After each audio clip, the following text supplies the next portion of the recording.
हिंदुस्तान में तारीखी मस्जिदों को मंदिर में तब्दील करने का नया खेल शुरू हो चुका है और उसका तरीक़ा बहुत आसान हो चुका है।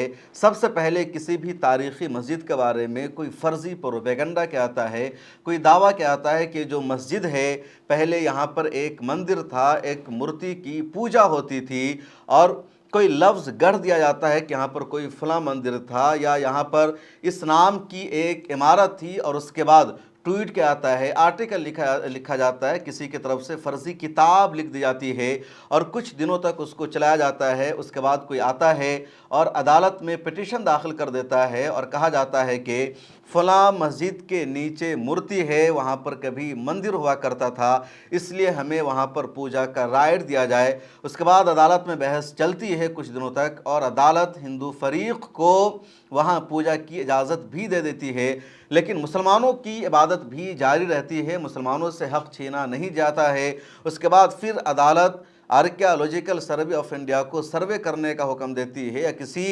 लोकल एडमिनिस्ट्रेशन को सर्वे करने का आदेश दिया जाता है और जब सर्वे किया जाता है उस तारीख़ी मस्जिद का तो रिपोर्ट पेश कर दी जाती है अदालत में और उसमें यह कह दिया जाता है कि सर्वे के दौरान वहाँ कुछ ऐसी ईंटें मिली है जो ईंटें 1000 साल पहले की है। सर्वे रिपोर्ट में कभी ये कह दिया जाता है कि वहाँ पर कुछ ऐसे निशान मिले हैं जो अल्लाह नहीं बल्कि ओम लग रहे थे।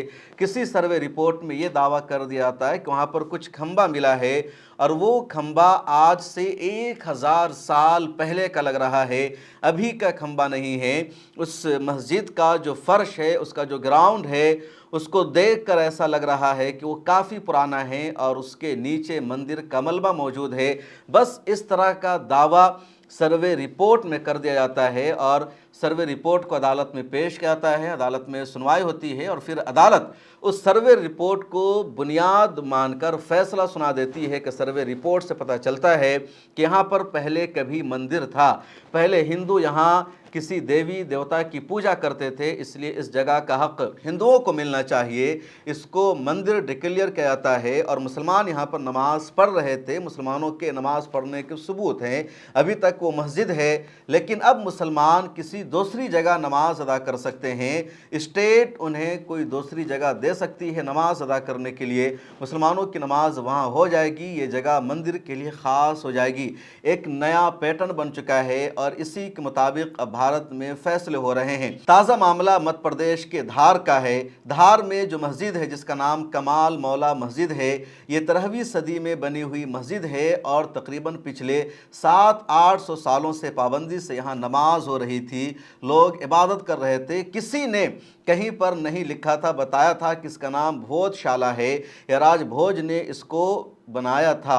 पहली मर्तबा एक फ़र्ज़ी अफसाना गढ़ा गया 1903 में और एक हिंदू दानिश्वर ने ये लिख दिया कि ये जो कमाल मौला मस्जिद है ये पहले भोजशाला था, इस जगह का नाम भोजशाला है और 1903 में पहली मर्तबा किसी ने ये लिटरेचर लिख दिया कि भोजशाला है और उसके बाद हिंदुओं ने कमाल मौला मस्जिद के बारे में दावा करना शुरू कर दिया कि ये भोजशाला कॉम्प्लेक्स है। उसके बाद एक नया दावा लाया गया कि सरस्वती देवी का मंदिर यहाँ पर होता था, मंदिर को तोड़कर इस मस्जिद की तामीर की गई। हिंदुओं ने दावा करना शुरू कर दिया, ब्रिटिश एम्पायर ने हिंदुओं के दावा को रिजेक्ट कर दिया, कोई सबूत नहीं मिला, कुछ भी ऐसा नहीं था जिसको मान लिया जाता। मुसलमान नमाज अदा करते रहे लेकिन हिंदुओं का दावा बढ़ता रहा, देश आज़ाद हो गया। अब 1995 में तनाज़ुर और विवाद बहुत ज़्यादा बढ़ गया। कुछ हद तक कुछ मुसलमानों ने भी कहा कि चलो अगर तुम्हारा इतना दावा है तो हफ्ते में एक दिन तुम सरस्वती की पूजा कर सकते हो। ये 1995 की बात है, लेकिन उसको भी कामयाबी नहीं मिली। मुसलमानों ने कहा कि ऐसा नहीं हो सकता है। फिर आता है साल 2003। साल 2003 में मरकज़ी हुकूमत ने और आर्कियोलॉजिकल सर्वे ऑफ इंडिया ने मंगल का दिन हिंदुओं के लिए ख़ास कर दिया कि वो यहाँ आकर पूजा करेंगे और मुसलमानों से कहा गया कि वो सिर्फ जुमा की नमाज यहाँ अदा करेंगे और इसी के साथ हिंदुओं की एंट्री होगी कमाल मौला मस्जिद में। और इसके बाद आगे इन्होंने अपना दावा जारी रखा, अदालत में मुकदमा चलता रहा। फिर इन्होंने कहा पूरी मस्जिद का कंट्रोल हमें चाहिए, मुसलमानों को इबादत करने का हक़ ही नहीं मिलना चाहिए। मार्च 2024 में अदालत ने सर्वे का आदेश दिया और आर्कियोलॉजिकल सर्वे ऑफ इंडिया ने 98 दिनों में इसका सर्वे मुकम्मल किया और सर्वे में वन साइडेड बात की गई, अपनी तरफ से फर्जी दावा कर दिया गया कि यहाँ जो खंबे मिले हैं उन खंबों से पता चलता है कि काफ़ी पुराना है। यहाँ कुछ लिटरेचर मिला है जिससे पता चलता है कि बोधशाला कॉम्प्लेक्स है और मध्य प्रदेश हाई कोर्ट ने आर्कियोलॉजिकल सर्वे ऑफ इंडिया की सर्वे रिपोर्ट को बुनियाद मानकर फैसला सुना दिया कि ये सरस्वती की मंदिर है। मुसलमानों को यहाँ इबादत का हक़ अब नहीं मिलेगा। मुसलमान अब यहाँ नमाज अदा नहीं कर सकते हैं।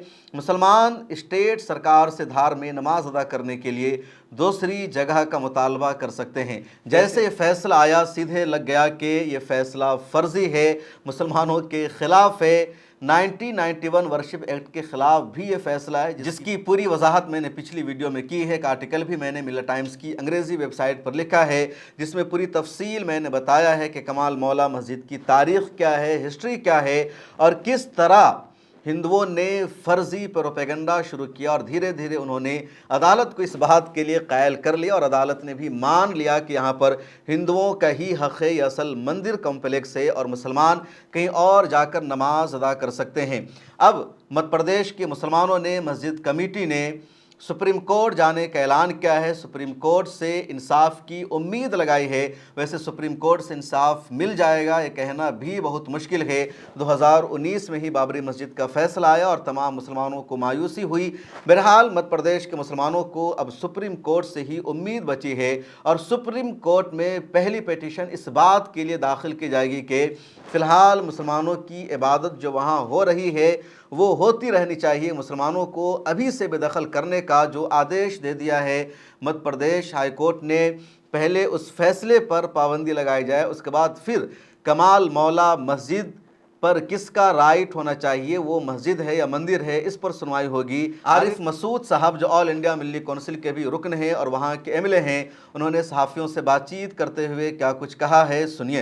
हिंदू पक्ष को जो है बड़ी राहत मिली है, किस तरीके से लेते हैं? देखिए, मस्जिद कमाल मौला बरसों पुरानी और आज़ादी से पहले की कहें कि ये ज़मीन थी और इस ज़मीन के ऊपर उनकी निजी ज़मीन पर ये मस्जिद तामीर थी। एक विवाद पैदा हुआ, दो कमेटियां आपस में लड़ी और लड़कर वो विवाद न्यायालय में गया और लोअर और हाई कोर्ट और सुप्रीम कोर्ट गया और फिर वहां से एएसआई के लिए आदेश हुए और एएसआई की रिपोर्ट जब बनाने के निर्देश हुए तो उसी टाइम समिति और पिटिशनर ने न्यायालय में ये कहा था कि एएसआई वाले जो सर्वे कर रहे हैं उसमें हमको साथ नहीं रख रहे। कुछ जगह उनको साथ रखा, कुछ जगह हटा दिया गया, जो उन्होंने संदेह व्यक्त किया था। आज का जो फैसला है वो एएसआई की रिपोर्ट के ऊपर आधारित है, इसको अभी अध्ययन कर रहे हैं। हम अब इस निर्णय से सहमत नहीं है और हम इसको सुप्रीम कोर्ट चैलेंज करेंगे। एएसआई की रिपोर्ट को आप किस तरह से देखते हैं? मैं बिल्कुल नहीं मानता, वो रिपोर्ट खराब है, गलत है। वो रिपोर्ट पे पहले जब कमेटी ने ऑब्जेक्शन लगा दिया जिसमें सुप्रीम कोर्ट ने कहा था कि उनको साथ रखकर रखना है, तो उनको 2 बार बुलाया और उसके बाद नहीं बुलाया और उन्होंने आवेदन दिए वहां पे कि हमको नहीं बुलाया जा रहा, तो फिर एक तरफा हुआ ना, इसीलिए सुप्रीम कोर्ट जाएंगे।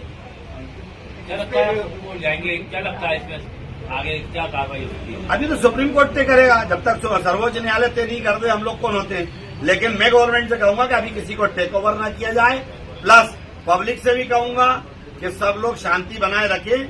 अभी सर्वोच्च न्यायालय का निर्णय बाकी है, हम लोग वहां चैलेंज करेंगे। जब तक सर्वोच्च न्यायालय कोई निर्णय नहीं देता, कोई भी लोग किसी तरह का भी उपद्रव न करें। हाईकोर्ट ने नमाज नहीं पढ़ने की भी कॉमन है ना, निर्णय खिलाफ मैंने बोला तो उसी को चैलेंज करेंगे। ठीक। मध्य प्रदेश हाईकोर्ट का फैसला आ जाने के बाद इस पूरे मामले पर बैरिस्टर असदुद्दीन ओवैसी ने भी एक प्रेस कॉन्फ्रेंस की और उन्होंने भी अदालत की बारीकियों का जायज़ा लिया और अदालत के फैसले को सीधे सीधे गलत ठहराया, एक तरफा बताया और कहा कि बाबरी मस्जिद जैसा ही फैसला सुनाया गया है जिसके पीछे कोई सच्चाई और बुनियाद नहीं है। सुनिए असदुद्दीन ओवैसी को। सबसे पहली बात तो यह है कि 700 साल से ये मस्जिद है और यहाँ पर नमाज अदा की जा रही है।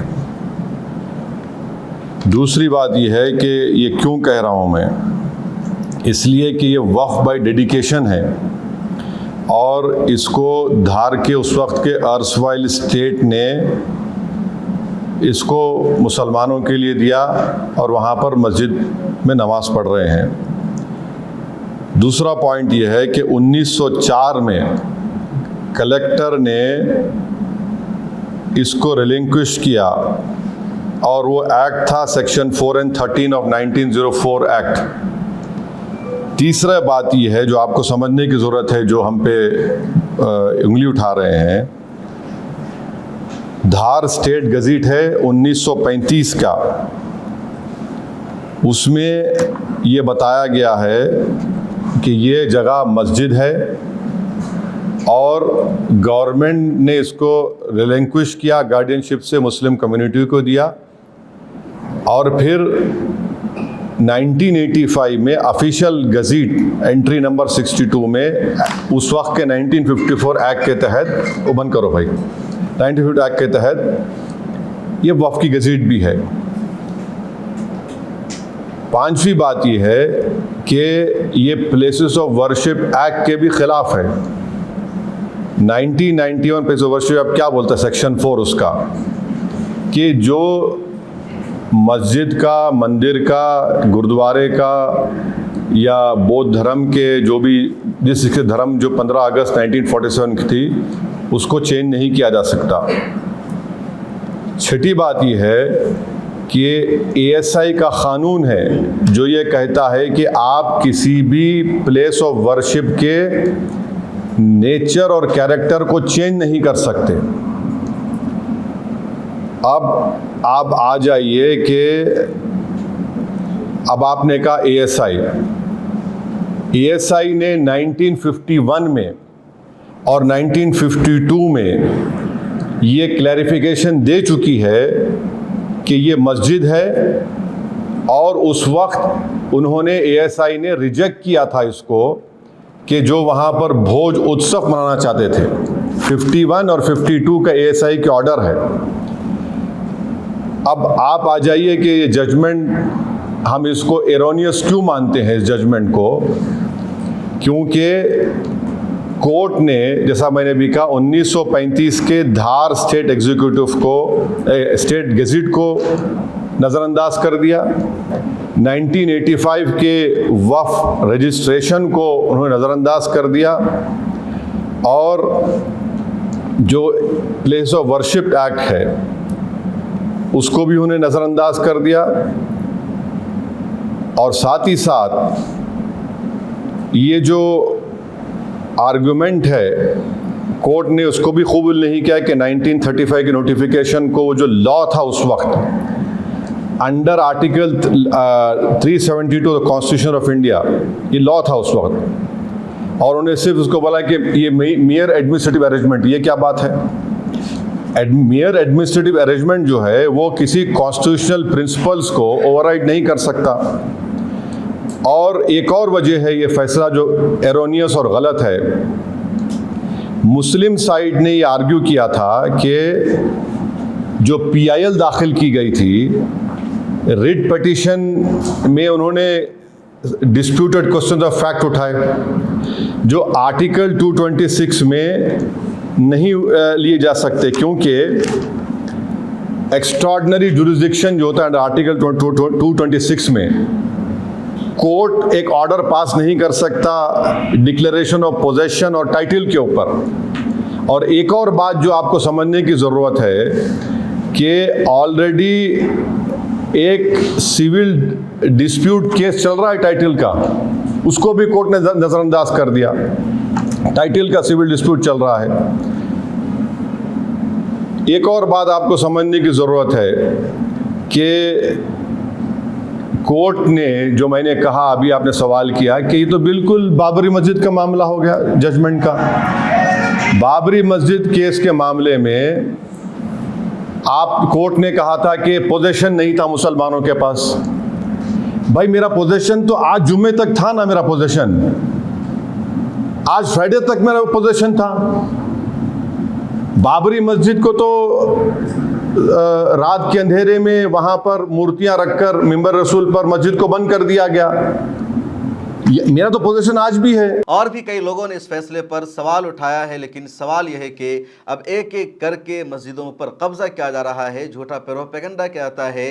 जैसे ताजमहल का मामला चल रहा है। ताजमहल को बार बार ये लोग कहते हैं ये तीजो मंदिर है, ये तेजो महल है, और अब उस पर एक फिल्म बन चुकी है और उस फिल्म में भी ताज मंदिर को तेजो महल दिखाया गया। बाज़ाब्ता ताजमहल के गुंबद से एक मूर्ति को निकलते हुए दिखाया गया और इसी तरह माहौल बनाया जाता है, फर्जी प्रोपेगेंडा तैयार किया जाता है। आज भले ही कोई इस बात पर यकीन नहीं कर रहा है कि ताजमहल का मंदिर से कोई ताल्लुक़ है, वह तेजो मंदिर है, लेकिन आज जो उस पर किताब लिख दी गई है, जो फिल्म बना दी गई है, 100 साल बाद इसी को बुनियाद बना दिया जाएगा। परेश रावत की फिल्म को अदालत में पेश कर दिया जाएगा और जज साहब भी फिल्म की बुनियाद पर फैसला सुना देंगे कि जो फिल्म बनी थी वो सबूत की बुनियाद पर बनी थी, बग़ैर सबूत के कैसे फिल्म बन सकती है, और ये ताज महल नहीं तेजो महल है। इस तरह फ़र्ज़ी कहानी गढ़ी जाती है, इस तरह नरेटिव तैयार किया जाता है। इस वीडियो में इतना ही। मिला टाइम्स का काम अगर आपको पसंद आता है तो हमारी सब्सक्रिप्शन लीजिए, मेंबरशिप लीजिए। मिलते हैं अगली वीडियो में।